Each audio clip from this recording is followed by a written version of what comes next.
Coming up on Tech News Today, YouTube about to launch paid channels. Do we want them? Also, will smartphones save Nintendo?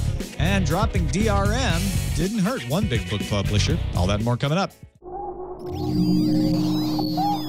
Netcasts you love. From people you trust. This is Twit. Bandwidth for Tech News Today is provided by CashFly at CACHEFLY.com.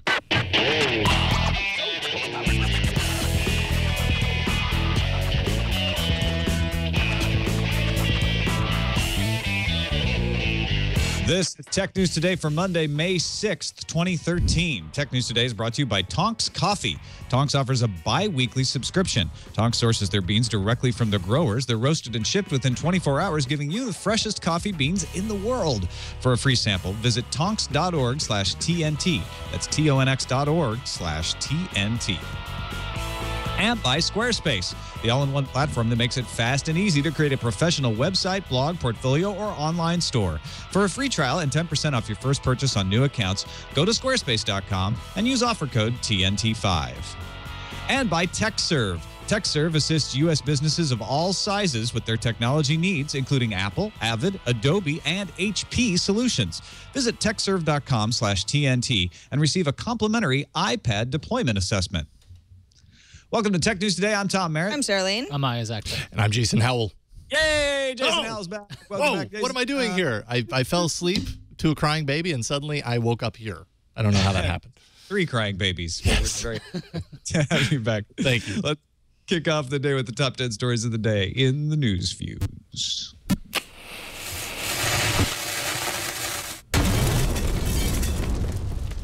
That 3D printed gun from Defense Distributed we mentioned on Friday has been test fired. The gun, which is called the Liberator, was test fired Thursday, May 2nd at a private range north of Austin, Texas, using string to pull the trigger at a distance, which was a good idea because one of the test barrels exploded. After some improvements, the gun was test fired again on May 4th, this time by hand and with no exploding barrel. Plans can be downloaded from defcad.org. YouTube could launch its paid subscription service for up to 50 video channels as early as this week. People familiar with the plan tell the Financial Times. Subscriptions could start at about $1.99 per month. YouTube declined to comment on a target launch date for the service, but company spokespeople have stated that YouTube is looking to create a subscription platform that could bring even more content to YouTube for our users and enjoy and provide our creators with another vehicle to generate revenue from their content beyond the rental and ad-supported models we offer. The Japan Times reports that Nintendo is working on bringing smartphone apps and games to the Wii U in an effort to bolster the lackluster console. The report says Nintendo is offering developers conversion software so their apps can run on Nintendo's hardware. Maybe soon you'll be able to play Angry Birds on your Wii U, Tom. Hey, I'll have to turn it back on. The European Commission believes Motorola Mobility abused its market position by seeking and enforcing an injunction against Apple in Germany over patents essential to mobile phone standards. Essentially, the Commission said in its preliminary view that when two parties will probably agree on terms, an injunction like this could distort negotiations. The Commission sent a statement of objection to Motorola. Looking to incorporate Facebook's social graph into your Path app? If you've got the latest update, good luck. Facebook confirms it has restricted Path's API access, so Path can no longer look up your Facebook friends, which prevents it then from sending them invitations or suggesting that you follow them. The move may be in response to Path spamming users' contacts with invites last week. Whoops, Amazon just leaked the first 8-inch Windows 8 tablet by posting the product page for the Acer W3 810 with the price of about $380. Amazon has since taken down the page, but the details are out. The W3 810 has an 8.1-inch screen with a resolution of 1280 by 800, a 1.8 gigahertz dual-core Intel Atom processor, 32 gigabytes of space, and 2 gigs of RAM. Ars Technica reports an internal email sent to Microsoft employees working on the Xbox 360 states the next Xbox, not the 360, states the game console will work without an internet connection when playing a Blu-ray disc, watching live TV, and playing a single-player game. Email seems to confirm that the next Xbox will have an HDMI pass-through for connection to a cable box, but those fears of having to be always on when playing a game seem to have been just a tad overblown. HP has released some new small to medium business, or SMB, laptop PCs. The new ProBook 200 and ProBook 400 notebook PCs give the SMB buyer several configurations, starting at about $249, and bring Windows 8 to business users that may have been avoiding the switch. Options include AMD Radeon HD 7450M discrete graphics, Windows 8, Windows 8 Pro, plus Ubuntu Linux configurations. Speaking on CNN Wednesday, former FBI counterterrorism agent Tim Clementi implied that the U.S. government has access to all phone conversations. Referring to phone conversations, Clementi said, all of that stuff is being captured as we speak, whether we know it or like it or not. He followed up on Thursday in another appearance on CNN by saying all digital communications, implying things like email, are recorded and stored. Previous reports in the Washington Post in 2007 and 2010 alleged the same thing. The battle between Aereo and all the broadcast networks continues. This time, Aereo is on the offensive by seeking a declaratory judgment from the U.S. District Court for the Southern District of New York. Aereo wants the court to enter a judgment saying Aereo's technology does not infringe on the network's copyrights. Aereo is trying to make sure it doesn't get sued in other markets as it expands, since it's already been sued over copyright issues.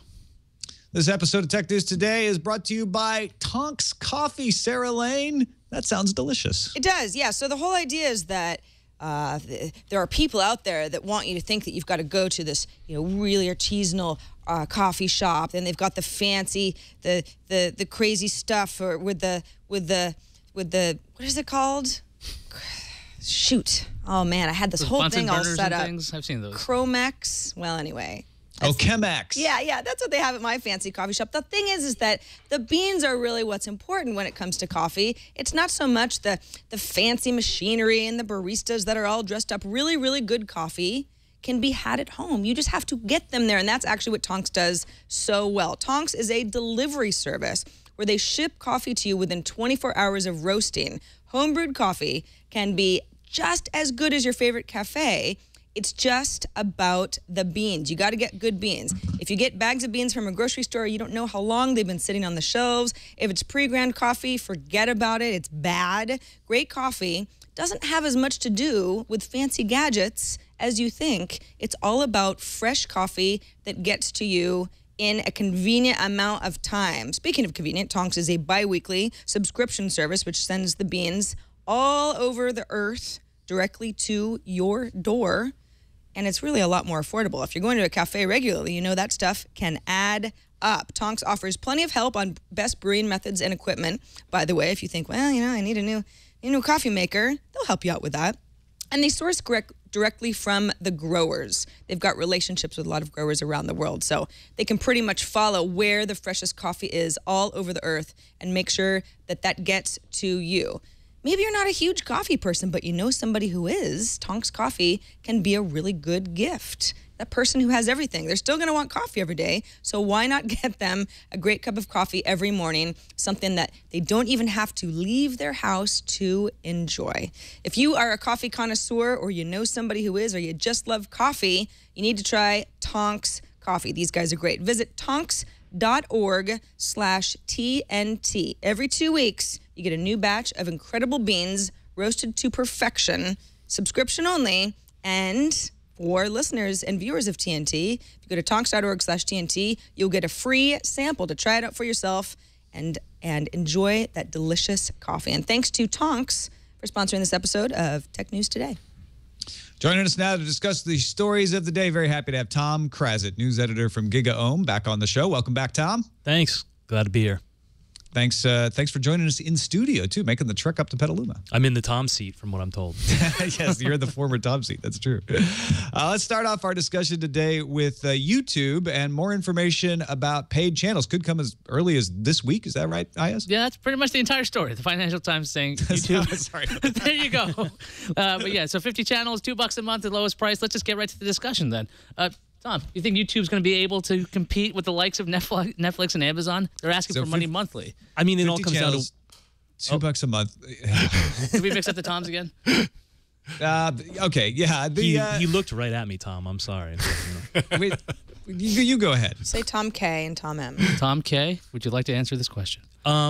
Sure. I mean, I think they can compete. It sort of depends on what they get. I mean, if you're going to pay for content, you have to have good content. So if they can get good shows, if they can get things that people actually want to watch, then sure. I don't see why not. They're Google. They have a ton of money to go out and get that content. So, I think it's tricky, though. I don't think anybody's really figured out how to do the paid, video subscription thing all that well. So, Tom Merritt, what do you think of the idea of having individual channels that you'd be subscribed to, as opposed to buying one service like Netflix? You pay $8 a month, you get all you can eat pretty much, but subscribing to individual channels seems a little different. Well, Tom Akhtar, I believe that I think what's going to go on here is really popular channels, things like Video Game High School, the Fine Brothers, those kinds of, Hannah Hart. Those are the types of people. I don't know that those are the people, and I should say my wife works at YouTube, but I don't know anything extra about the story. Those are the types of channels that are likely to try this. And the idea would be, hey, you're a big fan of our stuff. We're still going to have free shows, but for $2 a month, you'll get extra things. That could work. Now, that's the way I'm guessing it would work. If it's, oh, our channel that used to be free, now you have to pay $2 to get it, I think that would be a bad idea. Tom Lane, you're a cord cutter. What do you think?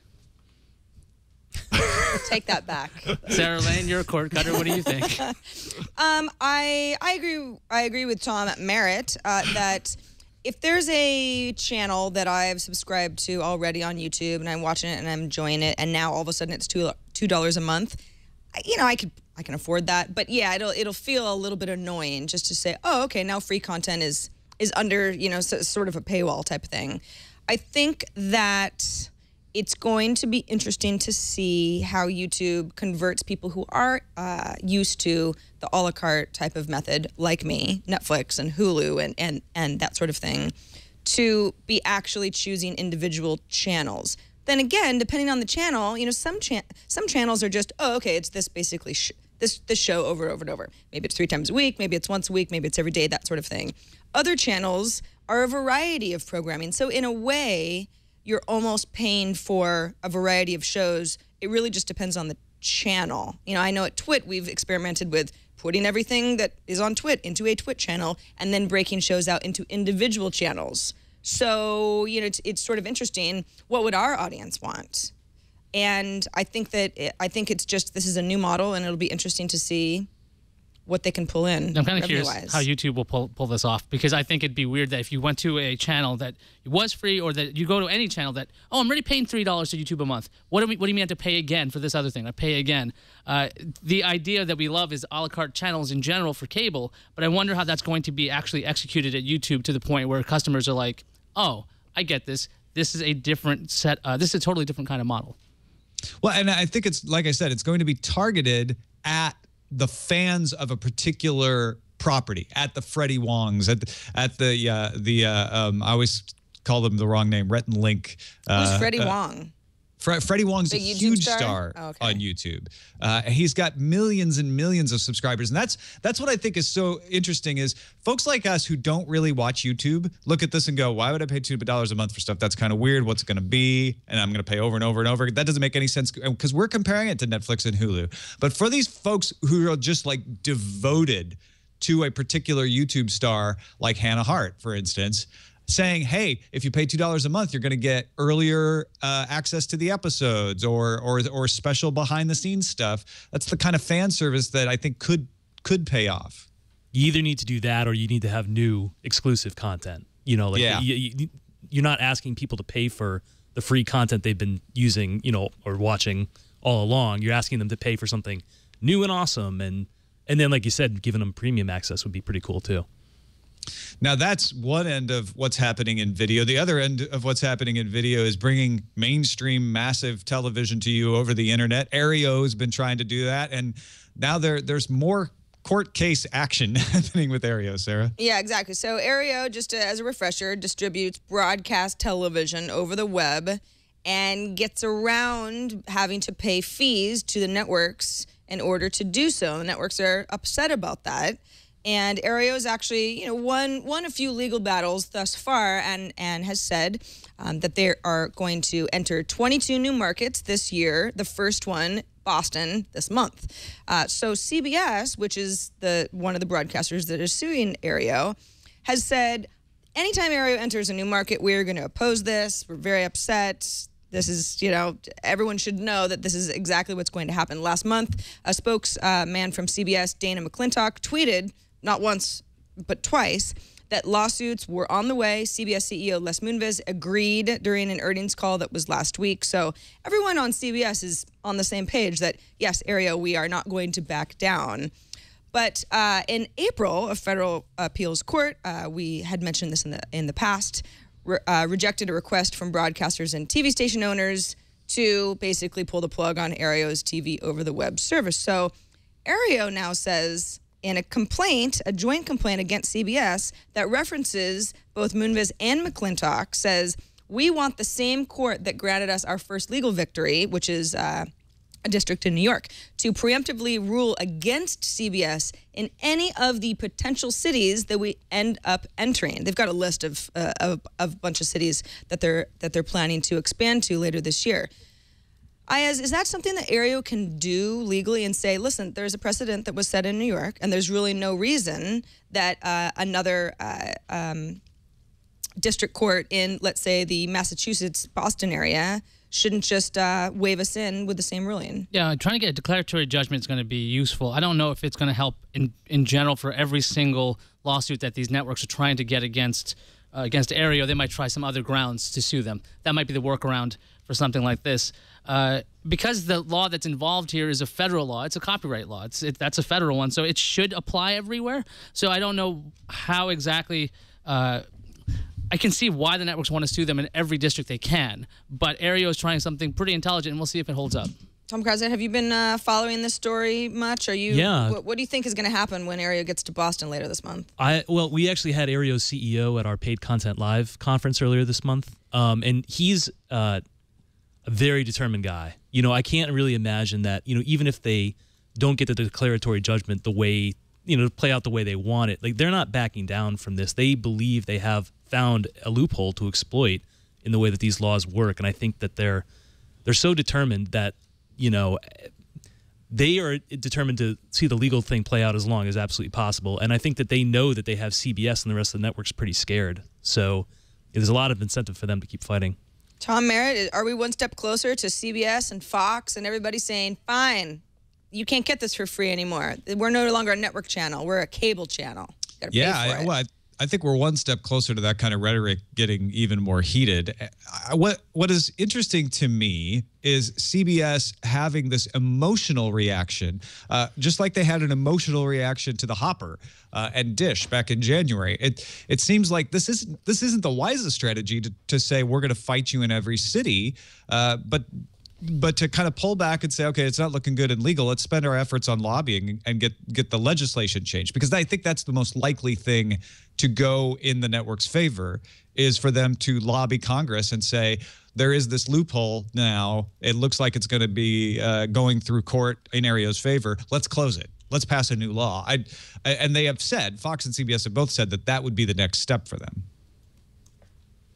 Well, it'll be interesting. It'll be interesting to see what happens when the good people of Boston have Aereo programming, and if Aereo can keep with the assertion that if Aereo if CBS can keep with, if Aereo is allowed to redistribute programming without paying, nobody's going to pay. And now we have no business model. It's over for us. Because each of these networks only have one network. Because there isn't like 5 Fox networks or 100 of them, millions of CBS Viacom networks. Right. There's only one. There's only CBS. There's only one Fox. I think they should take a page out of Hulu's book and sell advertising alongside of their programming. That would never work, Tom. Yeah, I don't know. Never work. That's crazy talk. Not a proven model. Let's go on to quantum cryptography. Don't run away. You're not going to have to know any physics for this. But the little bit that you should know is that measuring an object in quantum physics changes it. You don't have to know how it changes it, but it allows you to tell if a message has been read if you're sending a message that is quantum in nature. Now, this allows something, and this is getting into Steve Gibson's Security Now area. One-time pad can be sent then and used for regular classical encryption, not quantum encryption. Now, why would you want to know either one of those things? Currently, quantum systems are almost uncrackable, but they can only go point to point.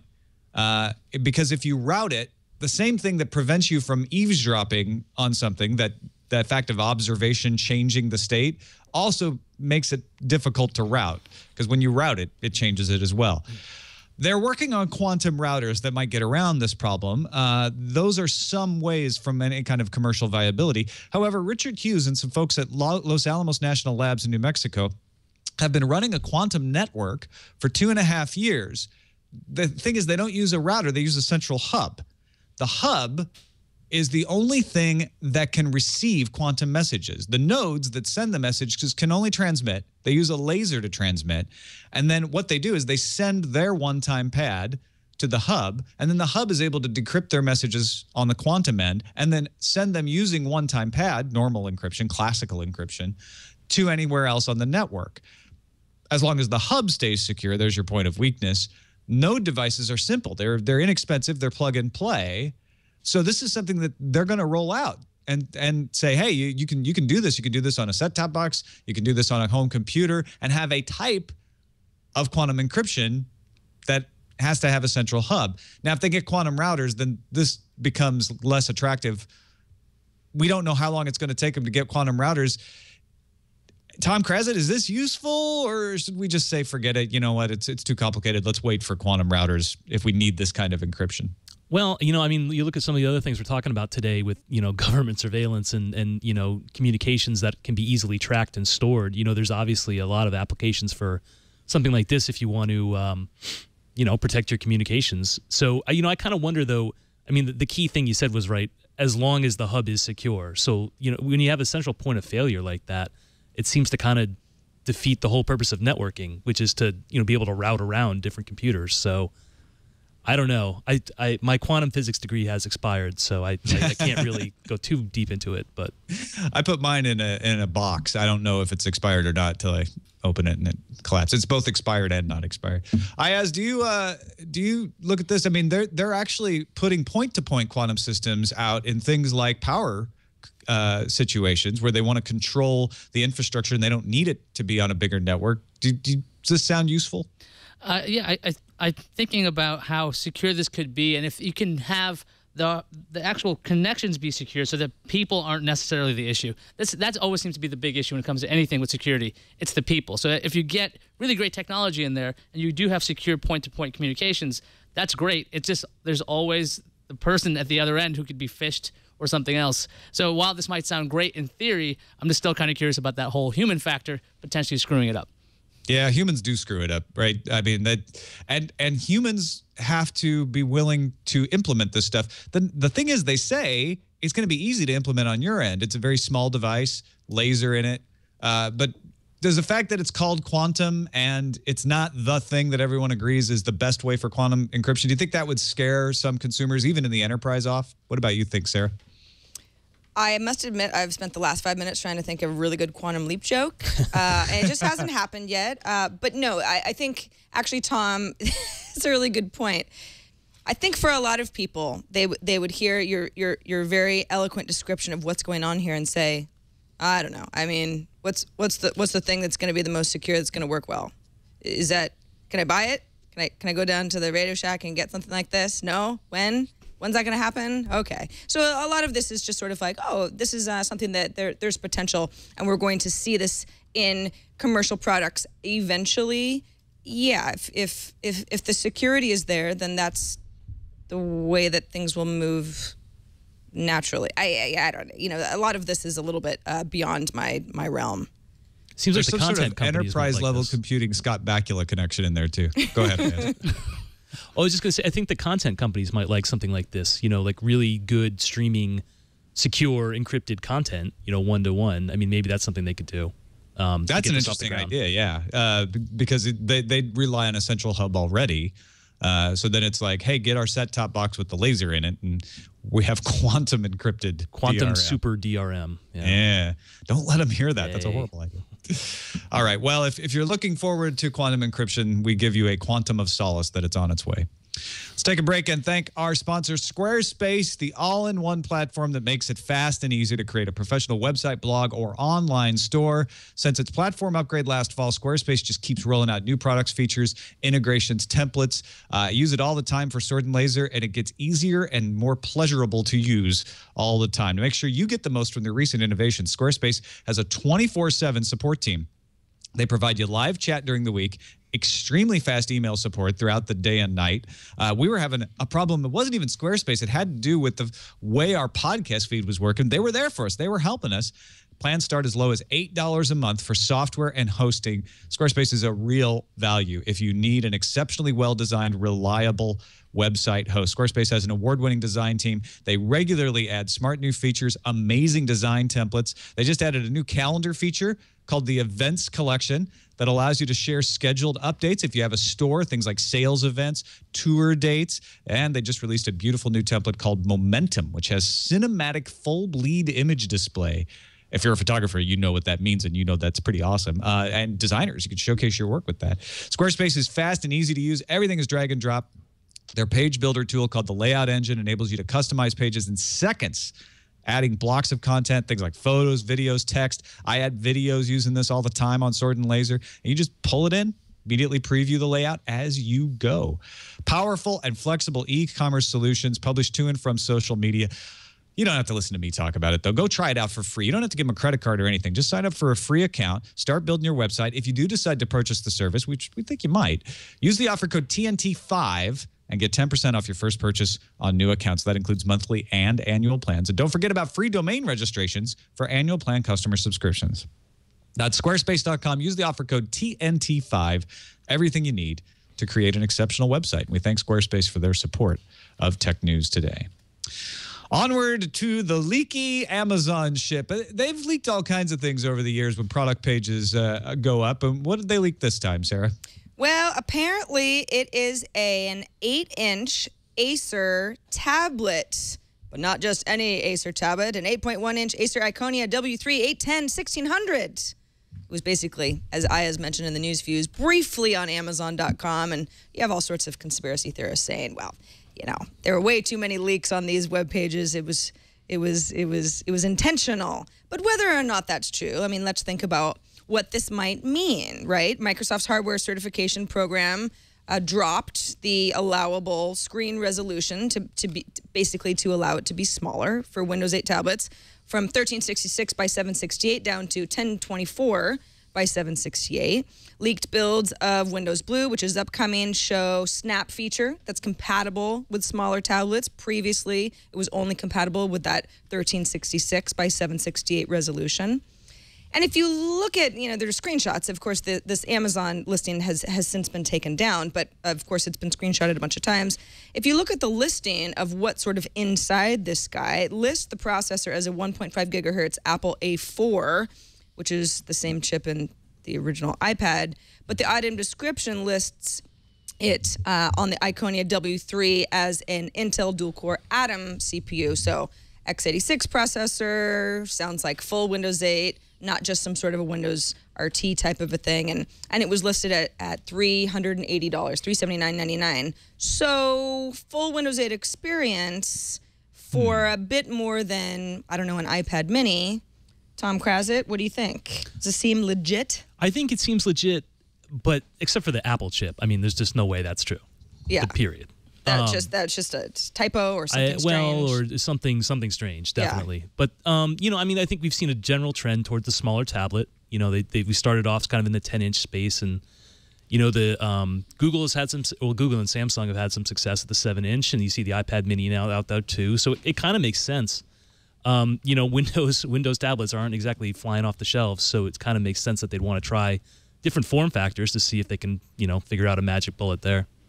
Ayaz, do you think that this smaller form factor is the key to people adopting Windows 8 tablets that may not have already? I don't know if it's the key. I think that added with the price drop at $380, that's pretty cheap. And if that's one of the first ones coming out, you can imagine these devices getting cheaper and cheaper.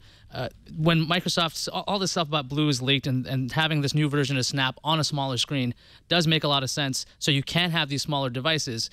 I think that companies need to fill this niche anyway, because there's tons of different 8-inch tablets out there, 7-inch tablets, 10-inch ones, every which way. You might as well have Windows on it. Microsoft needs this to take off anyway. At $380, I think it's a good start. I don't know if it's going to turn heads at that price because it is an 8-inch tablet. Probably not going to be like your main workhorse machine because it's going to have an Intel Atom processor in theory. So who knows how it's going to do for Microsoft and Acer. Tom, it sounds like everybody else thinks that $380 sounds pretty good. If you compare that to something like, the Kindle Fire, though, at the in the same size, do you think that people are going to go ahead and plunk down the money for this? Yeah, if this turns out to be true, right. I think they would. $380 for a full Windows 8 tablet experience, I think would do very well. I'm just extraordinarily suspicious that these specs are accurate. Amazon has accidentally published pages in the past where the specs ended up changing when the actual product went live because they had just filled it with dummy specs. And that A4, I'm like Tom Krazit there, that A4 stands out to me as like, I don't think that's what's actually in this thing. And that makes me wonder, is $380 the actual price of the thing or any of the rest of these specs, the real specs yet or not? So I'm a little skeptical that all of this is going to end up being true, but we'll find out at Build. I think the Build conference is where we're supposed to first hear about a new version of the Surface tablet. And I don't think it's crazy to think that they might do a $380 Acer tablet. So who knows? Shall we move on to Tor saying, you know what? A year ago, we cut out all digital rights management, April 2012, from our ebooks. Took a little heat for that. Hachette UK actually urged their authors to push back against Tor because they felt it would negatively affect property rights for all authors. Because let's say Hachette has the rights to a publisher's work in the UK, but Tor in the US is putting it out DRM free. Well, now Hachette's version has DRM and Tor's doesn't. People might go and pirate the Tor version from the US. Tor said, well, you know what? DRM is a constant annoyance. It prevents our users from using legitimately purchased ebooks in perfectly legal ways, like moving them from one kind of e-reader to another. So we're going to do this. We have the support of big authors like Peter F. Hamilton, China Mieville. And this week, they published their results. After a year, Julie Crisp, editorial director at Tor UK, wrote that the publisher has seen, quote, no discernible increase in piracy on any of our titles, despite them being DRM-free for nearly a year. Could be confirmation bias. Maybe Tor wants to see it that way. Tom Krazit, do you think other publishers could take this as a cue, or is it specific to Tor's audience, which is a little more cutting edge? I would think any other major publisher would be very freaked out at the prospect of dropping DRM just wholesale like this. Tor is a unique company with unique titles, and I don't think that some of the big 6 publishers would really be as open to experimentation with these kinds of things as others. I mean, the easiest way to get fired in the publishing industry, right, is to make a decision that is a little controversial or a little out there. So, when you're smaller, you can test the waters a little bit more. What about going upstream? As you think parent company here, Tom Doherty or Macmillan, might take a cue from their subdivision? I seriously doubt it. For some reason, the publishers are way behind when compared to something like the music industry, which is weird to say about the music industry. That's the first time that's ever been said, I think. The music industry, for some reason, now is okay with DRM-free. It took a long time, and it seems like publishers are just waiting and waiting and waiting before they'll make a change, if they ever will. The thing is, you have Amazon Kindle books that are locked into Amazon devices or the Kindle apps, and then you have all these other competing bookstores that aren't compatible with each other, which seem just really silly that you have to remember which app your book is in. So the idea of having these DRM-free books, that'd be great, but I just don't see the larger publishers moving on that, because if they haven't yet, and they haven't seen the examples set by the music industry, again, another weird thing to say, I don't think they're going to do it now. I also think that, the average person who might be enjoying ebooks, and, you mentioned that it can be a nuisance and frustrating to try to remember where your book is. A lot of people are not using multiple apps to read books. They might use one and they like it and that's great. And they say, look at this, I'm not using Dead Tree books anymore. Wow, I'm really part of the future. So I think for a lot of people, DRM is a non-issue. Now, I understand that for the Tor market, that is not the case. But I think if you're a large publisher, until you get some extreme pushback, something like, the Tor folks saying, hey, DRM is really not necessary. We're not really experiencing all of the stuff that you're worried about. as a large publisher, you are going to hold on to that as long as you can. That's an interesting question. With e-ink readers sort of not growing as fast as tablets, people using tablets more for reading, Amazon having the strategy of saying, hey, you can read our books on any tablet out there because we got apps for all the platforms. There may not be the same case that you had where people said, oh, well, now my music library doesn't play on this device. And that's what really pushed DRM out of music, was that freedom that allowed people to transfer their music to any device. We may not see that kind of pressure with ebooks, but I'm glad that Tor did this, though, and I wish them the best. I wish there would be some kind of evidence-based analysis of this, I guess is what I'm thinking. It's crazy. Let's talk about smartphones and how they're going to save Nintendo. Yeah, so the Japan Times is reporting that Nintendo is trying to modify its game console so customers can use smartphone applications. Nintendo apparently is offering professional use conversion software to application developers so they can make smartphone games that can be played on the Wii U. Nintendo's hoping the smartphone software is going to help their console sales, and they're also going to be making their own software just in case nobody else does. But there is an issue with the gamepad. It doesn't support multi-touch. Tom Krazit, do you think this is a good move, desperate move, or is Nintendo going the wrong way by putting smartphone apps on their devices? Well, you look at where a lot of the gaming innovation has been over the last couple of years. It's been on mobile. So, I kind of understand why they'd want to get some of those titles onto their platform. There's a lot of people, Angry Birds, Nintendo. I mean, there's maybe a market for that. I find it kind of hard to believe that they are going to really move a lot more consoles simply because you can play the same games you can play on your phone on the Wii. I don't exactly understand why you'd buy a Wii for that purpose. But, it's always nice to have more options for content on your device. So I can see why they'd want to do it. Sarah, do you think Nintendo should go in the other way by putting its games on smartphones instead of trying to get smartphone apps and games on its device? Yeah, I think this is still Nintendo saying the Wii U, though.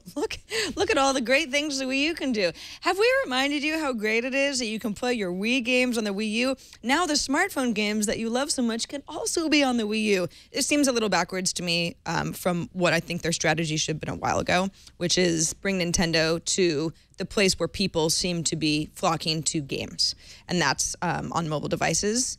However, like Tom Krazit said, if you really do like a particular suite of games, or even just one, and all of a sudden you can play that via your Wii U, it does make it more compelling. Absolutely. I mean, it's more interesting to me suddenly. But yes, this does seem like a desperation move to me. Tom Merritt, it seems like the Wii U is struggling like crazy. Nintendo did spam everybody by saying, hey, Wii U's new and it's a new console. Could this actually move consoles? I don't think this moves consoles. I think what it does for Nintendo is it probably gives them another revenue stream off of existing console users. So if you already have a Wii U, you may go spend some money in the Wii store to get Angry Birds, to get some of these popular smartphone titles that you like playing and put them on your Wii U. So it's smart in that respect. I don't think this is, maybe it's not even meant to address, but I don't think it does address console sales particularly. Also, the price point of the Wii U seems a little ridiculous. If you want to get a 99-cent game from an app store or something, it seems, why would you spend over a couple $100s for a device that lets you do that? That's not a phone. It's just this console. It just seems like it's like the platypus of consoles. It's like, oh, why is that there? I have no idea. Well, it's almost a suggestion that they're having trouble getting software made for the Wii U, right? Like if they have to turn to the mobile market to get titles for the device, then maybe they're just not getting much support from their own kind of developers. That's right. EA did say that they're not bringing Madden 25 or something to the Wii U, so that's really scary. All right, Jason, it's been a couple weeks. Are you prepared to fire up the randomizer? Yeah, I got it. See, piece of cake. Nice. Like he never left. Mashable has a story today about a company in Rotterdam who are creating a modular dance floor system that uses kinetic energy from dancers' movements to power the dance floor's LED lights as well as sending electricity to other nearby systems. So when you go to the Temple nightclub in San Francisco, the more you dance, the more power you generate. Oh, boy. This was fun. This is just that kind of fun? I sounded like I wasn't excited about it, but I actually think this is really fun. I can see this being a competition because these things drop 10 millimeters when you step on them. So that's an actual drop. So that's exactly 1 centimeter. That's Well, yeah, okay. Well, why don't I just finish my point, Tom? How about that? What a crazy idea. So, I'm just thinking that if you have your friends dancing on the non-moving floor, you want to have competitions to be like, hey, how much electricity did you generate on these things? 'Cause I just think that this is the right use for kinetic energy because you have a dance floor. People are going to be using this, and it could be really silly in the long run. Have you ever been to Temple nightclub in San Francisco? Because No. I have, and people dance like idiots there. So if you're going to, why not power the grid while you're at it? I think it's a wonderful idea. Dance. I may until have been one of those idiots. It just You can't- doesn't really matter, those details. It's just saying. Was your coffee maker powered by Sarah today? It was. Power for the people, huh? Dance it out. Bouncy floor. Yeah. All right, let's take a quick break and thank our sponsor, TechServe. TechServe is New York's premier authorized Apple reseller and technology provider, serving creative professionals at all levels, individual customers, Fortune 100 companies. Doesn't matter where you fall on that spread, they'll help you out. If you've been to, the Delta terminal in LaGuardia or Toronto or Minneapolis, you may have noticed every seat in the terminal equipped with an iPad. It was TechServe that helped them do that. Over 1.5 million visitors used these iPads in Delta terminals just this past year.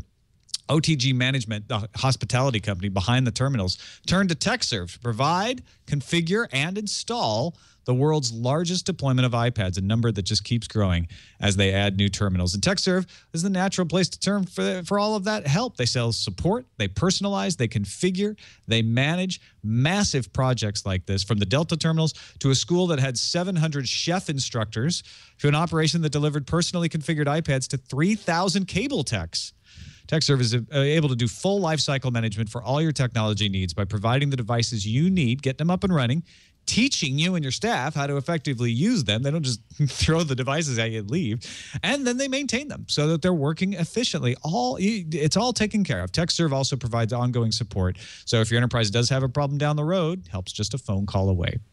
If you're considering adding iPads to your business, why not ensure the project's success with the world's most experienced partner? If your business is considering integrating iOS technology at your workplace, contact TechServe today and receive a complimentary iPad deployment assessment. Visit tekserve.com/TNT, and TechServe will help you assess your current or future iPad needs and give you advice to make it a success. That's tekserve.com/TNT. Thank TechServe for their support of Tech News Today. What's happening on the calendar, Sarah? Well, we got an anniversary. Happy 10th anniversary to Eve Online. I was actually going to link us to a blog spot posting about this, but I don't know. Apparently, the link is down. But happy anniversary, Eve. Wired Business Conference starts in New York City tomorrow, May 7th. It's actually just a one-day conference. Also tomorrow, EA is announcing their latest earnings report. GameStop has announced it's no longer going to accept trade-ins for PlayStation 2 games or accessories or systems after the 1st of June. Sony officially retired the console earlier this year. You might have remembered that. And finally, The Sims 4 is coming to both Mac and Windows enthusiasts in 2014. Woohoo! Wow. All right. Beep, beep. More Sims. Maybe you'll even be able to play it. Unlike SimCity. Let's see what's incoming. Incoming message. We got a message from Nick. He says, hey, TNT, I've enclosed a picture of the new Best Buy Samsung stores. I was talking with the gentleman who was setting it up, and he said, this is one of the first ones in existence. This was taken in Minnesota. So we had an attachment of this image, and it looks like just another Samsung pop-up. Oh, it's nice, though. It's glossy white for the audio listeners, some chairs so you can sit and try out the products. Got a guy in a blue shirt. Leaning over. Comforted by that. I'm pretty sure the guy in the blue shirt's in every single display. Makes you feel like you're in a Best Buy. Yeah. You look like you belong here. I wore a blue shirt into a Best Buy once. Got lots of questions. Big mistake. Don't ever do that. All right. Thanks, everybody, for watching or listening. Tom Krazit, thank you for joining us. Always good to have you along. Let folks know where they can find your work at GigaOM, what you're working on, anything you want to tell them about. Well, thank you. You can find us at gigaohm.com. And the next big thing on our calendar is Structure, which is our cloud computing and infrastructure conference in June in San Francisco. And you can find out more information about that at events.gigaohm.com. Excellent. Check it out, events.gigaohm.com. Don't forget, you can submit stories for our consideration. If you'd like to have us talk about something on the show, the best place to go is technewstoday.reddit.com. It's our subreddit where everybody can submit links and vote on everybody else's link. So before you submit a link, go look, see if somebody else already submitted. Just vote it up. That's the way we do it. Look at that every day to figure out what we're going to cover on the show. It's one of the places we look. So go there, technewstoday.reddit.com. You can find us on the web, twit.tv/TNT. You can email us. Our email address is tnt@twit.tv. And you can give us a call, leave us a voicemail. Our phone number is 260-TNT-SHOW. Paul Spain joins us tomorrow. We'll see you then.